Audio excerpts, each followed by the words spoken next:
testing niya bro, ayos.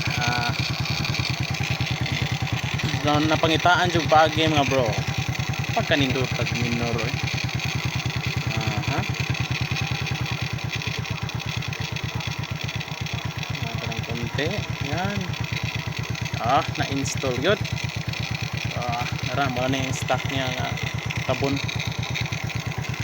Alahos diri sa to ang kan. No? Sus. Na problema. Kanang testingan og makatipid bata sa kuan ani gasolina. Ya ato problema na lang kay ang kini yung iyang air cleaner og kini digid magkatakdo sila. Sa talin taoran og kuan dre katong iyang manifold sa air cleaner padung